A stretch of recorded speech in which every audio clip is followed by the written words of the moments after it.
করি বর্তমান সংসদে সদস্য হিসাবে যারা ঢোকার সুযোগ পেয়েছেন, প্রবেশ করেছেন, তাদের সকলেই মজলুম। এর মধ্যে কেউ জেল কেটেছেন, এর মধ্যে কেউ কুখ্যাত আয়না করেছিলেন, এর মধ্যে কেউ ফাঁসির মঞ্চ থেকে ফিরে এসেছেন, আবার এর মধ্যে কেউ নির্বাসন থেকেও দেশে ফিরে এসেছেন। এরকম লোকদেরকে নিয়েই আমাদের বর্তমান সংসদ। এই সংসদ যদি মজলুম জনগণের দুঃখ না বুঝে, তাইলে কোন দিনের কোন সংসদ বুঝবে? এটি হবে চরম লজ্জার।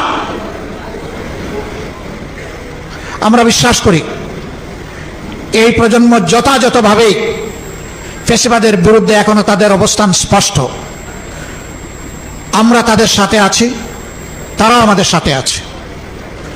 আমরা আপনাদেরকে কথা দিচ্ছি, প্রিয় বাংলাদেশে রক্তমূল্য, জীবন মূল্য, জেল মূল্য, যত মূল্য দিতে হয়, ফ্যাসিবাদকে আর আমরা ফিরে আসতে দিব না ইনশাআল্লাহ।